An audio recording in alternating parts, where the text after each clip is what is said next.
It's a little cold here, but in today's video, we're gonna be talking about something that impacts, I think, a lot of people in just different ways and at different times in their lives, different seasons even. But in today's video, we're gonna be talking about anxiety and really how to, I don't know about overcome it, but maybe overcome it, maybe also primarily manage it, because I've had my own battles with anxiety, and if it can help, if what I've learned can help other people on how to manage it in healthy ways, then I hope that this video helps you too. But first, we got to take care of a couple of things because it's pretty cold here. Crazy.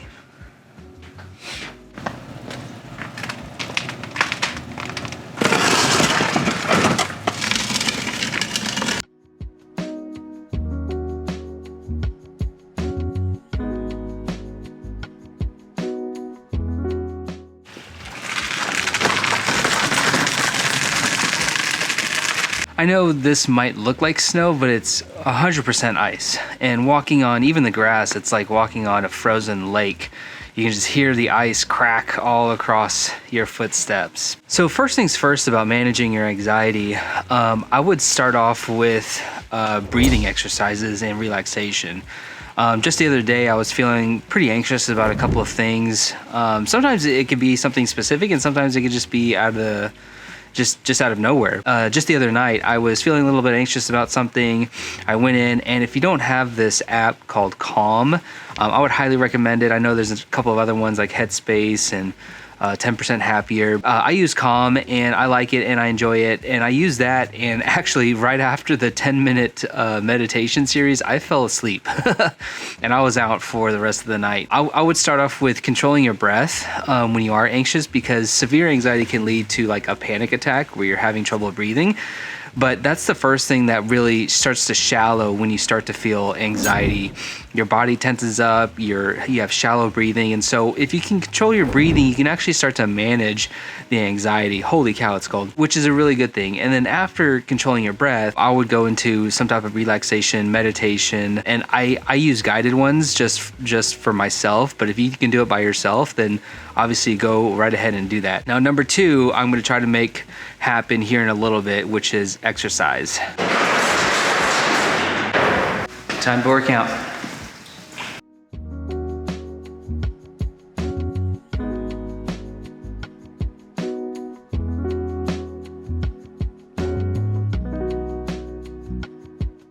The second way to help manage your anxiety is to exercise regularly. It doesn't have to be anything crazy, but 3 times, 4 times a week is really enough and all you need to exercise regularly.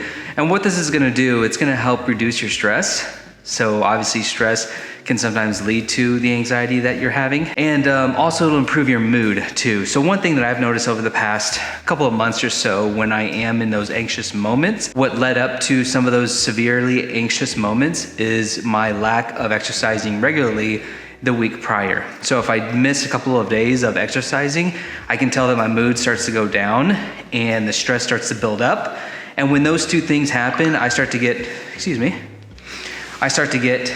pretty anxious in certain moments of overwhelm and things like that. And so exercising regularly is pretty big in just the overall health of yourself, but also your mental health as well. All right, so I actually couldn't finish that, the rest of that point where I was at because I was just too dang cold. But now that I'm in my house, nice and warm, let's go ahead and finish up. You have to get enough sleep, and you have to establish some type of sleep routine. And a sleep routine isn't like a bedtime routine or anything like that. It's really just getting into a flow of you go to bed at this time on a regular basis on average, and you wake up at this time. Setting those types of things is what's going to build your sleep routine, but you really do have to get enough sleep. I know for myself that when I don't get enough sleep, when I get less than 6 hours of sleep in a night, then I am not at my best, and I'm more irritable. My anxiety is way up. Things are just really frustrating me more easily. But when I do get between 7 and 9 hours of sleep, I am at my best. I know that I can deal with whatever might be coming my way during that day. I can handle it easily. I can stay on an even keel emotionally and mentally, and things don't things don't bug me all that much. And then once I combine my sleep routine with my exercise habit, I know that that day is gonna go very, very well. And I'm gonna feel pretty accomplished just by accomplishing those two things, because I feel good from my sleep, and then I also feel good from exercising. Next, number 4 is talking about your anxiety with family and really, really close friends. I wouldn't recommend talking about it with everybody, and that's just my personal opinion, but I would suggest having, maybe a handful of friends, including your family as well, where they know that you're possibly dealing with some serious anxiety issues, things like that. The number one mistake that I have heard in my just limited knowledge and research of anxiety and people with a spectrum of anxiety disorders is that they don't really talk about it, and that's one thing that I fell into as well, because I didn't really know anxiety was that big of a deal for me until it hit me in kind of a hard way. And then I had to talk about it with my wife. I had to talk about it with some family members and some close friends.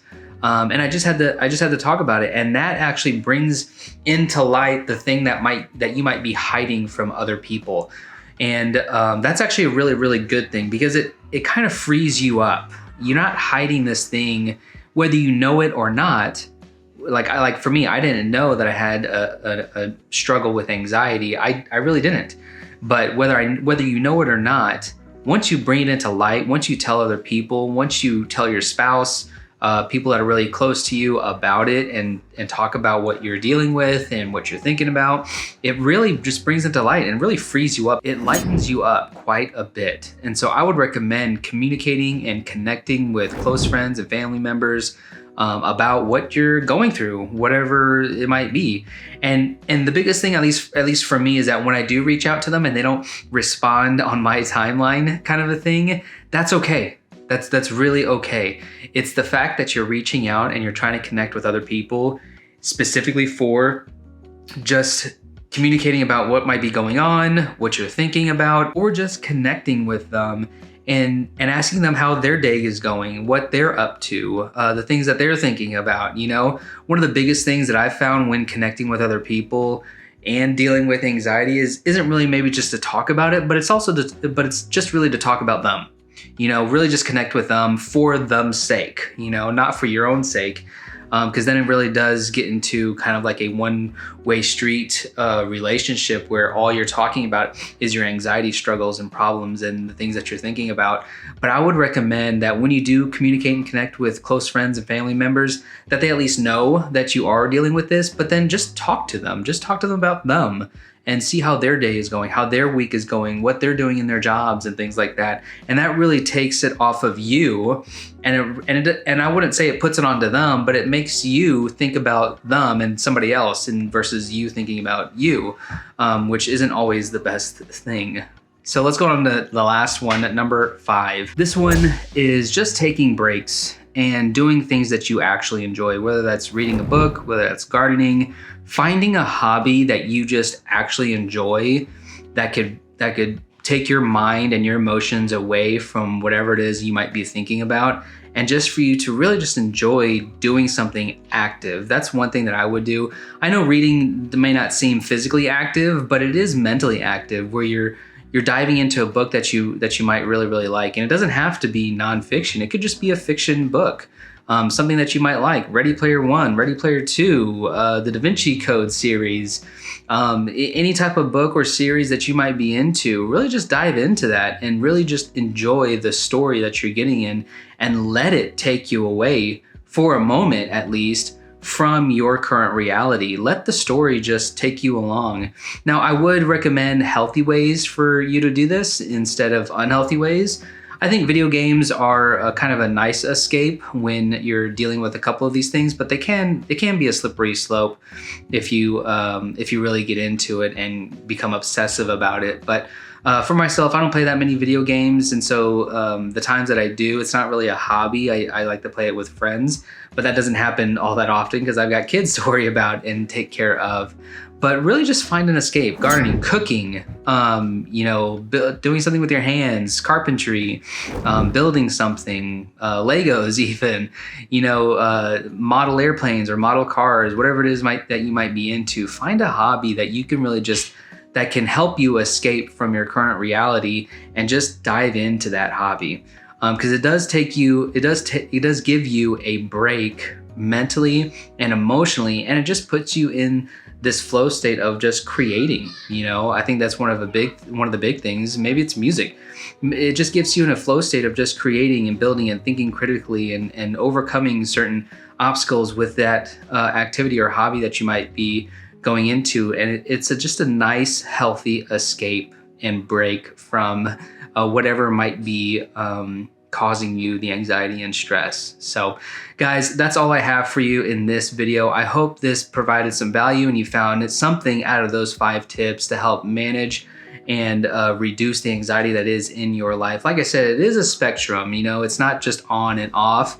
There's very limited anxiety, and then there's the really, really severe anxiety. And I would always recommend that if you're leaning towards the more severe anxiety, that you do seek out professional help. I am not a doctor, I am not a psychiatrist or a therapist, so please don't take all of this information as gospel, but I would recommend speaking to somebody if you think it is a little bit more severe. But otherwise, if you just have kind of a mild to low anxiety level, these things should help you out, and you should really think about implementing these into your lives. So guys, thank you so much for watching. I will see you in the next video.